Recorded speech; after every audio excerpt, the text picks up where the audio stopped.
na no pe ye chia wo bia baby bia wo bia e wo bia se afa na nyina da bia meka we say from Africa to America, Asia to Australia, Europe, North and South Pole, wherever that you find yourself along the globe no ye kan ya ne se ye chia o my Ghana mu ha de ahaya no pa enso ukọ ya ya aka na baby bia wo bia no sami enchie mu e na ye de ma wo said down there now we na jimre now kan ye homa ye di dwumadi kama sei na ye de ebrewo we a CTech Agri TV show so we also the CTech show we na eno so ye design ye political show papa ye to ye nsa efre kukuda na ye ne omo eje o madwen kire e won nsem edika na editie ho in a day no na chese onso so no ya ma kwan na onso so atime e de wadwen kire na wo de aba be ka ho na dwumadi no awie mu edie amaye eno nti no yeguso no ano ye behwe na eno so ya acknowledge sponsors if you say edwumakuo bi adawroma na dane den no so ya asene a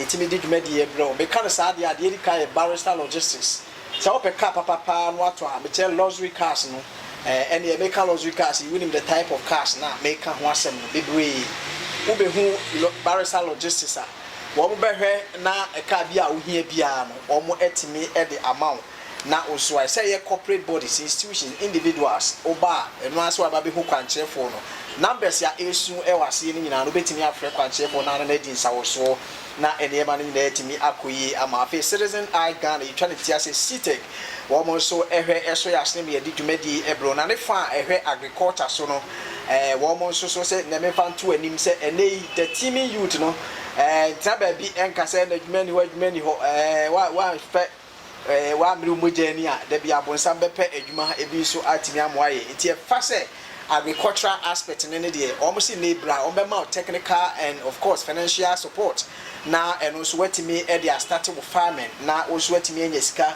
egubuto metoda nye white collar jobs no kwa de betimi affect sika if you say ko America e bia one or two farmers no wo ka won adwuma o ma ye no o mo di feed o betimi afeed the whole Ghana na chese farming so one of the lucrative jobs no erunti no we teaming youth nko ade na wani chi se obey enter into farming activities a bomodin na bra CTech na Citizen Eye Ghana na ene wo mo emehwimum na wo mo so intime emoa afi amanonefo ene wiase afana nyina opese wo so support program ya numbers ya ehwegu e wase no nyina no obetimi afre mu bia na one atwetwe enkomo channel so e ma me say ye streaming program so live eno nti no call ye Facebook, YouTube, any other social media handles na ye twegu live na chese eno so wa channel so obetimi do comment suggestion contribution ene de eke ka ho nyina so abadwumadie no so ye be bie tetefo no so atum na so wo adwentire bia na question bia empanifo wa ha related to certain issues no now also so wafre na also wache wadwen e wo ho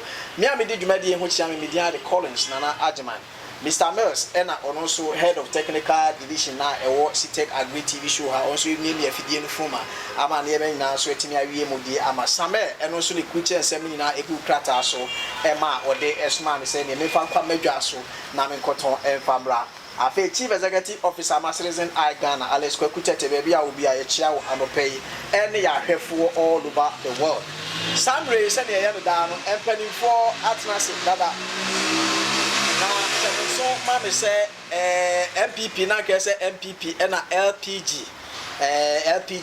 manyoku no wo mo ebe kan ye ho na MC bibi nti 9 minutes kura no ena wo mo say bibi asankra mu nti no wo mo entimi ameka nti no wo ha nye se bia din baya se bia yetu yensa frɛ political party back peda bi yetu yensa frɛ mu nyina no bia so de na dwenkyerɛ enso aba na ese mamo ya we di nti a omo entimi ameka yensa no na ye enti no sabe sabe di ka kan na empanifo atnase enti se me come stream right ho dia na sabe di Eric Asamoah okay ono ye NDC communication team member na executive member Trubo constituency ka communicators na omo team di omo kana omo kasa with na say ono so eka ho Trubo constituency ahase afi Stephen Asante ono de onye nipa foforo ha ono de yenua ene di dwuma ha na no obi busa say na brantie die the submission die me tekra na mada na say wo me na say so de asem ni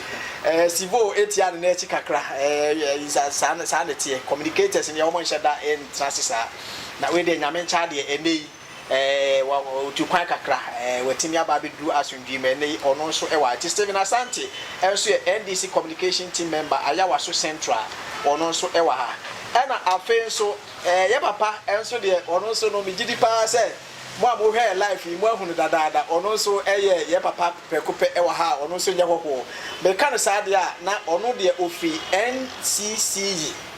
NCC ono district director Amasaman district director NCC beche Mr. Ofori Labi Mr. Ofori Labi ono so ye nchen ebani fo mama kwaba na pacho apombo ko de okwada da roma tiaze na remata ku gemujari dimu na utumuse na sa yakopona na wo huye mobo sa me pepa sa we na me huye mobo ene ye hyase de medical access mahwefo enyina se sa me MPP ni LPG wo mo entimi amba ntino ye hwe na me adma ekina na ebi on betimi abade abat ene de yeguso ye djuma eno ti se de na meka no omai mu de ensem a wo oman Ghana mu de ye ka se de afimu no nyina 365 days ni nyina mpo eka ye nwieda ensem wo mu na enso no obeyenden ensem ni nya abanko ade ye nso ye nya ho ensem no eka na meka ne sa de a ya na akwakwa se omai bia mu no at a point in time no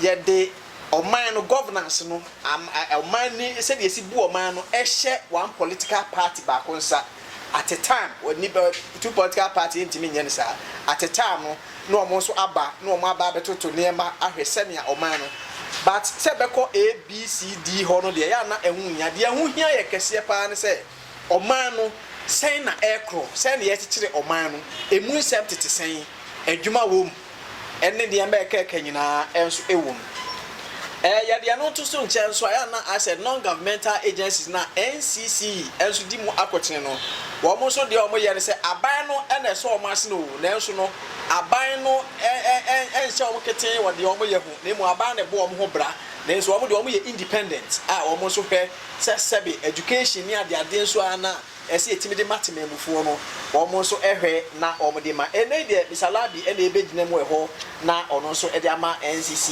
na sabre de medical introduction no awie Stivo ewa ha Stephen Asante ono no Ayawa so central and so National Democratic Congress NDC ena afen so ye Kotrobo constituency ho no so a na chese minua friends Eric Asamoateshi ono so ewa ha ono so eba be didwuma no before senia medical eka ye no ya wo topics be 9 enum bi se time no etimi boa ye dia nti salient topics and the person yanka ho asem sesi a no eye yanka ne se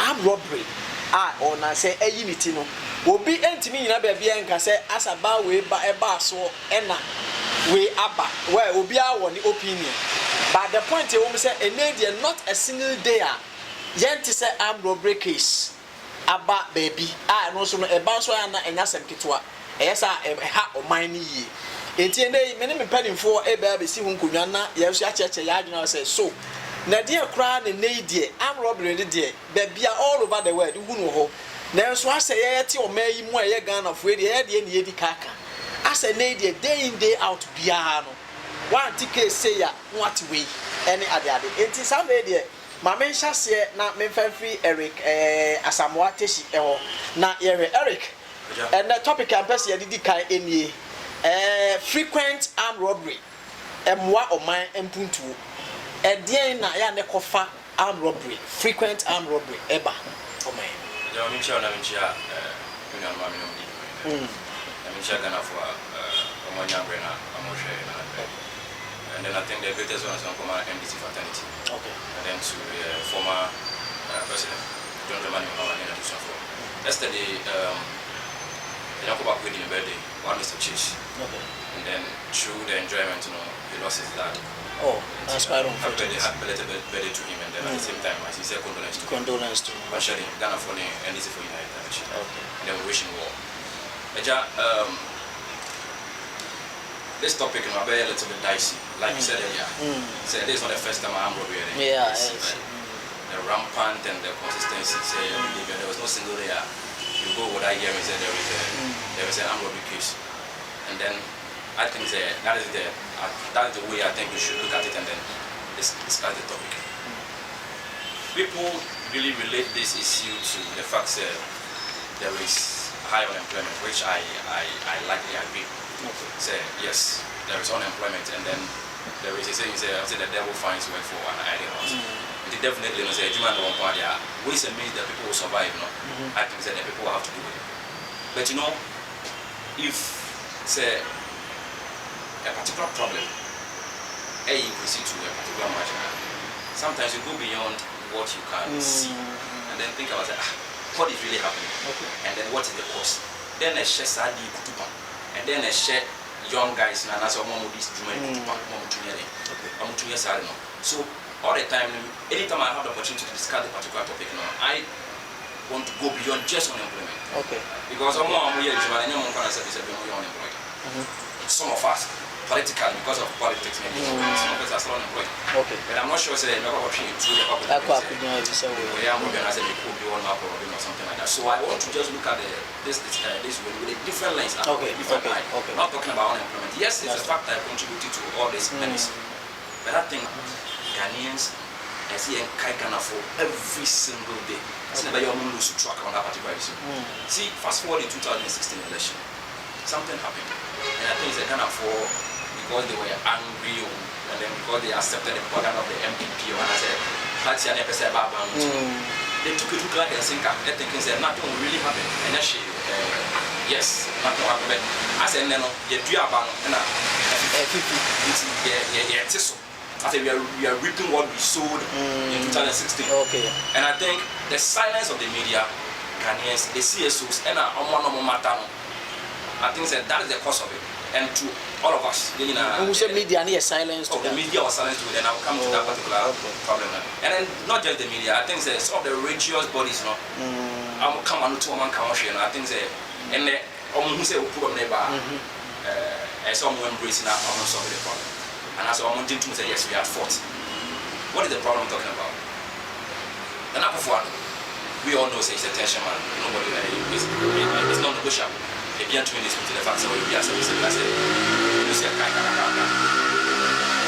on oublie de bien cette tension qu'à donner on sait il peut avoir double bien on sait il connaît calm il peut on y a et vous on double bien tout c'est bien on connaît on sait il peut bien balance sur les échec that kind of person and to be you mean say president Nana Dankwa that time and then first to join their promise and I think before the 2016 election says I think so be fish he says the MPP should be replacing somebody on tension, somebody on for division in my party, and then we know say he's somebody will lead a lot of demonstration and they and I don't want to talk about it now. Because sorry for that interjection, because one say former President Kufuor na that kind of ascension. To you who is and that's it to me and then just while vindicating former president. I see. Look at what happened in I think 2019 or 2019 or I was gone. Okay, but then you see the violence, the bomb, the MP Krasumu, and then look at what happened just the end of the election. 9 people died because he still want to remain. But I mean, I'll cheap all those kind of things. But what I'm saying is he said something before the election. He said, for be free South Africa, for to be South Africa, and then I think those people they deported.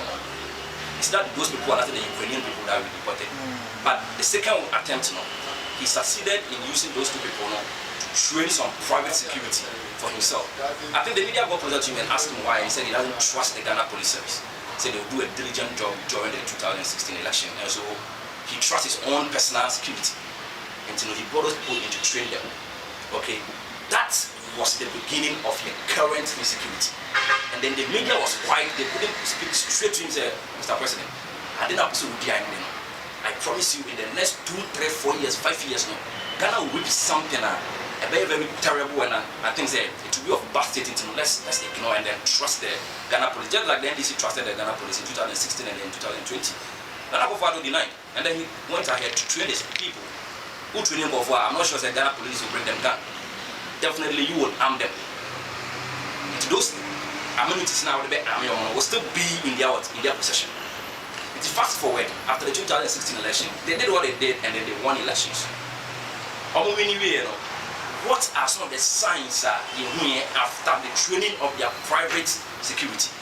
We saw the Delta Force, we saw the invisible forces, we saw their activities ahead. Also, they will say they storm a court of competent jurisdiction. Oh, Ashanti region. Echo harassing a judge, it to the wake. She and his uncle for. Okay, that particular incident. Then they lead to that particular incident. What led to that particular incident? They say one minister be and one of their MPP appointees are having a problem in Ashanti region. And this invisible forces for attacking. These were the people who now court judge and then they stormed there to free their people. Okay, so I'm trying to give you some of the things that on one case I'm doing in 2016 and they buy. Okay, at the seat of the president, that's the Flagstaff House. The president made an appointment, and then these same people, when they say no, we don't like this particular appointment, they dragged this man from his office, actually, right at the seat of the president. Nothing happened, and then you know what happened? Oh, this court now almost coming. The funny thing is that the court issued the prima facie.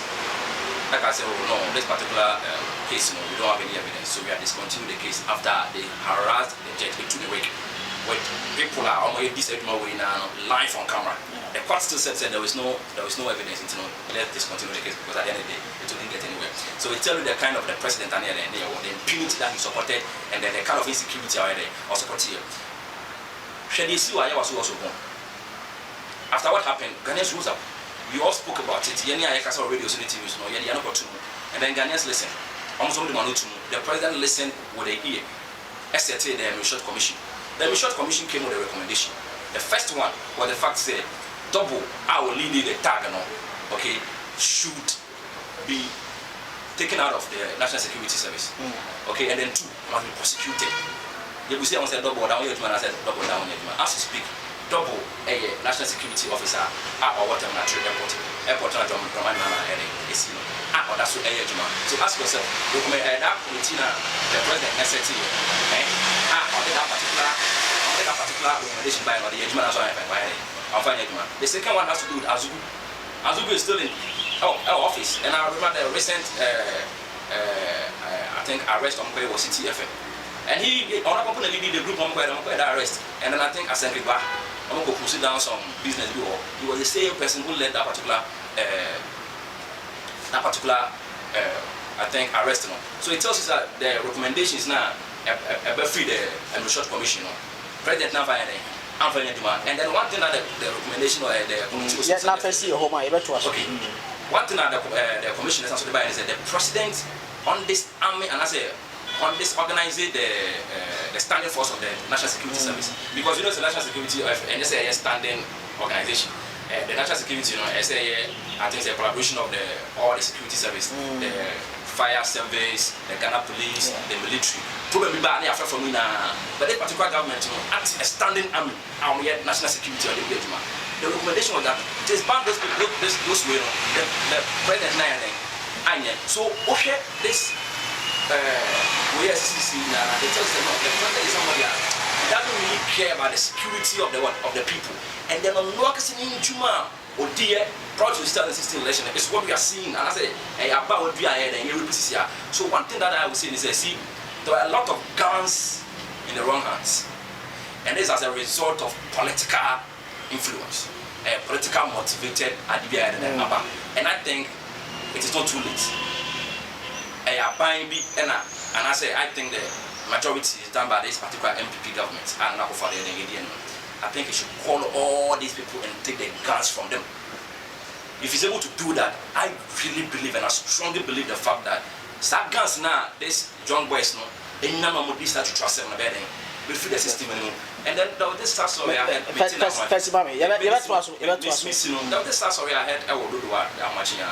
somebody can get. So it tells you that the level of insecurity in the country is very, very high, and I think nobody should blame anybody. We send the blame straight to the Flagstaff House and blame the president. Okay, all right. We send the blame straight to the Jubilee House. Not in blame on my penny and then a pound for insecurity. No, I would say I know Edine. Sibo, Minia.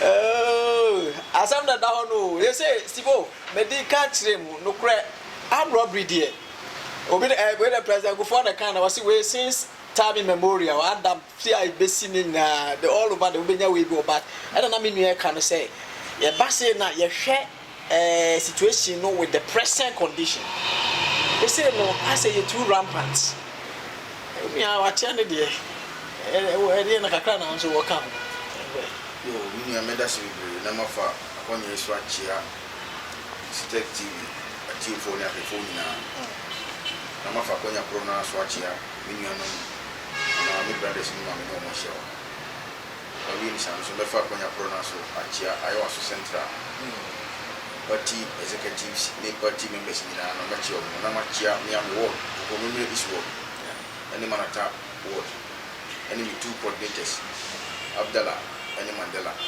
ma chi o mo bo djuma o ma kire say indeed adwuma na de mo no o mo tiase o mo ni bi o mo ye so awie ni sa so ma chia me PC ano ye parliamentary candidate Honorable Abdul Rauf Tibazu the golden boy man no indeed o hwe ne ne ne ahobrase ne kwa fa so ye ne ma ne hye ne bi a o ye wo constituency ni ma a kire pefe say 2024 there is no doubt say Ogotimaji I was central city a friend before okay and say nyambe na dom obema na hode ne akoduro na city be so ebeje okay minia ma wie ni sabo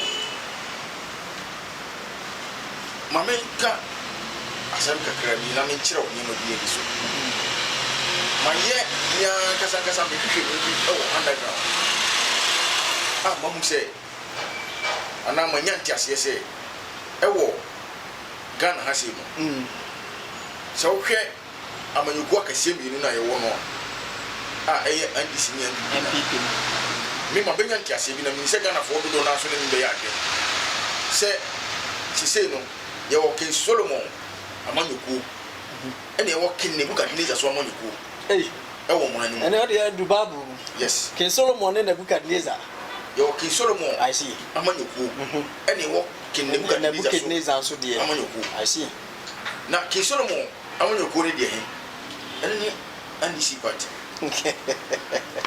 I see now tell me match him and I King Nebuchadnezzar I want you go and MPP party I see so I just mean yes me chiro King Solomon I want you go no said the tie ni akuma ni abotre ne kwanya amufa so a mu ba omututu omunema yame NDC party as King Solomon amanu go ameka ho asem anya hwe no wa ma leaders mako miensa from 1992 odi kama Ronnie Samamu ye hu kakra at least papa no bae no sanse na Nyankopon amanu Solomon nyansa nkakranti onyanto bose trase ehwe niema bia na tosi ni womanu mu ebi ni sikiri prayer ototo ni niema mako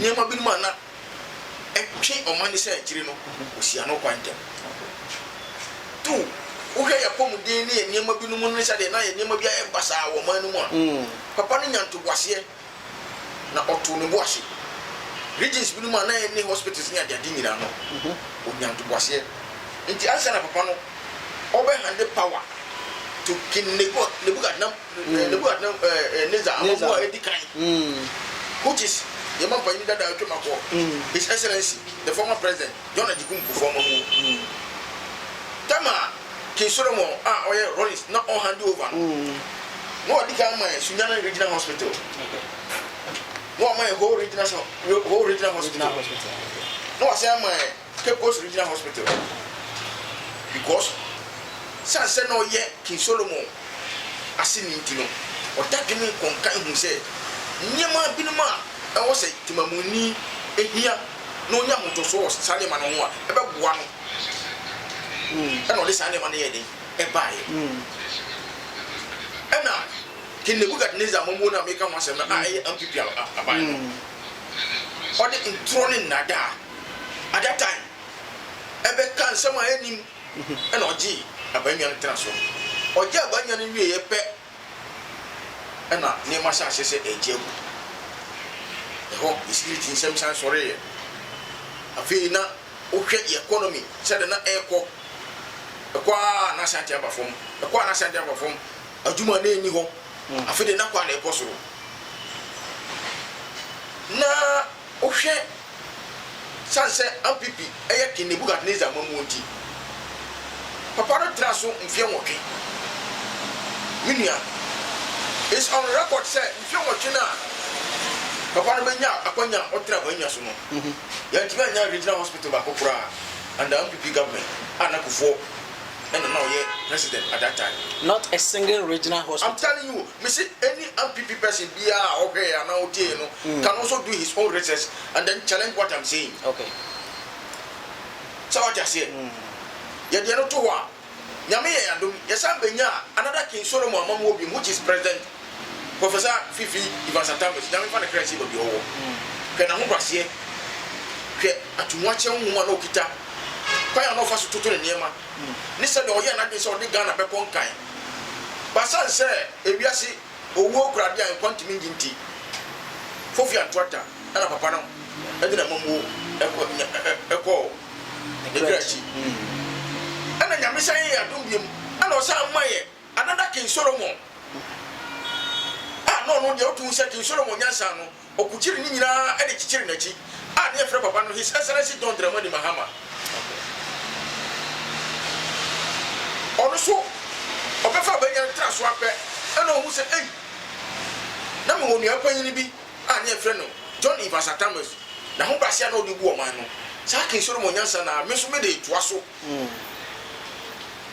nti ɔno so sɔ akonya no mu no ɛna ɔtra se di na ɔno so hu sɛ ye security no atɔ agyeja mu na ɛwɔ sɛ ɔsɔre waka no toto nneɛma ntɛntɛm na ɔsi nneɛma bia no nti wobɛhwɛ a na galamsey yade a na edi ɔman nya nti ɔyɛ na de sɛ ɔbɛwurabuliti galamsey no na wahyɛ mu kina na wayɛ na at least nyuma na akreti wɔ hɔ ama over millions of people a na ɔhɔ na ɔmo nya ɔmo anuaduane no ɔbɛhyɛ mu kina na ɔmo tumi nya ɔmo no aduane so afiri hɔ nti ɔtoto nneɛma ɛyɛ nneɛma hyehyɛ nneɛma ma ɔmo no gyina ya na Ghana ni bia bɛdi adanse sɛ odo na ye wie bibia de ba na ohwe ba bia na ɔman no kɔ na otu sɛ ampa King Solomon yanya King Solomon ma ne bu ɔman so na me ka ne sa no sansa no ɔyɛ King Solomon ntino minua sɛ woka tema obedi akumya na ɔbɔ ɔbusa nko no 56 billion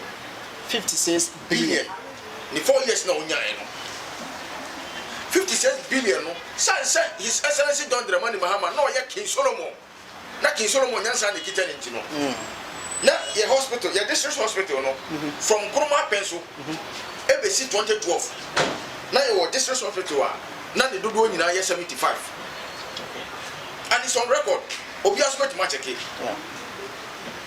sansa ye nya King Solomon money be di yesu nti no obo modi hu se e wo se ototo niam ntentem na niema bi a ebe bo man mo man kuntu agina no ebi na ayarsa nto tumika ntentem tama King Solomon hand over ama King another King Nebukadnezar asisi ayi oye His Excellency na nadu dan kwa Kufuor on the table so no na King Solomon atiman mai from 75 district hospital no they go 159 district hospitals until within 4 years no na papa na bomodi ama 84 district hospitals we na choose ampa ni e wo King Solomon wa na obu oman no o dia hombrase na tumoche Tibo oba koso ba bebe mama intaja to just second okay me pese ya hwefo te ase ye nti because say we comparative analysis bi sure me pacho Nebukadnezar ni sunu ne ban tesen biblically se o hwe Nebukadnezar sunu ne ban wo Bible mu a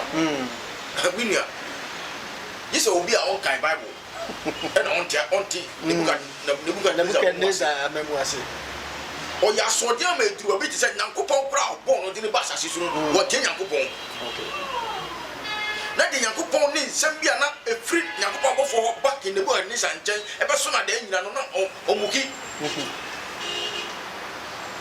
oda so awasem no so na me pese ye mahwefo no bunu difference no na King Nebukadnezar fi say ono tumi na okita no oso se Nyankopɔn kra na odi toto current administration ya yewo mi His Excellency Nana Addo Dankwa Akufo-Addo MPP amamu we the next second King Nebuchadnezzar amamu na bibia ba kire opefe say His Excellency Nana Addo Dankwa Akufo-Addo or the second Nebuchadnezzar. I see. Because was seen again and was seen as so said Timamuni ordinary Ghanaian na also or pencil day in and out no on Dion. Enti na bebta na de mo fa cha interjection be se atia enti na sa e mantra bi e beto memu se ye nti obi a odwanfu na amde ma o mampani dada yi na se o sa dane ana unia se o kare sa wohu His Excellency the former president John Dramani Mahama sa statement na o mai no em se nipa bi mo antena se se ama 40 na se ya anka yankina ko gira satu yana na ya na o kan because mampanyina no I ready say no matter what ordinary kuma na de kra nyina be kwa fori am man no na panyina pa na me no mienu dia dance sam pa na ototo ne mayi eso na sanse King Nebuchadnezzar amamu otoso mienu pese o ba enya kwanya be di o man so no mo sign ne manti no na o mo tun futuro go mo nani. All right. Niema papa kra na papa ne ye kra na just o minianum e kan sama enim e kan track ese ndina ase Ghana for so yeso e tire ma papa na ba bonte be ka se ba bia se maduru no ani so de hu amikita se me ma Ghana adiye na me jira pintin sa se me se me nuanum de me ye den kra e nyo mo fe na sa se mo pese mo ba abanya so no mo ba se ne ma na me ye ntino o be ka ne ma enim ama Ghana for ye den ato ana panyina pa first you 1 minute first na ye rap na men call Mr. Labi or na minia medicine no e tira na me kire se King Solomon unya King Solomon amamu a otutu ne ma yi okay so na King Nebuchadnezzar amamu na me kan wasem no ma me mra so yan where His Excellency Nana Addo Dankwa Akufo-Addo ah the second King Nebuchadnezzar obedi o man Ghana so and then he hu under him and now for obi ase na bi no edi kan no insecurity na fe de kwa na ekoso enne usoro na opia fie akọ odwuma so kra usoro na onim kasa ne nyamu ono kasa ne chocho nto Kofi Kumsi o se Ghana for me sra mu mi sada mi sayam sa mu nim na mu ye mistake na mu de o man we se na His Excellency Nana Addo Dankwa Akufo-Addo nsa Ghana for mu da kra mu ntimi na that was statement made by Kofi Kumsi. Okay, and it's a fact with video evidence who check this yeah. So adentia papa no ben na onimade His Excellency Nana Addo Dankwa Akufo-Addo beti maye na minyo waka bebre ntinya da meko hobia we time no cry so na again he hu e wo man we mu sanse oye King Nebuchadnezzar na on gire timamuni hu na on fatimamuni bia chese omu bia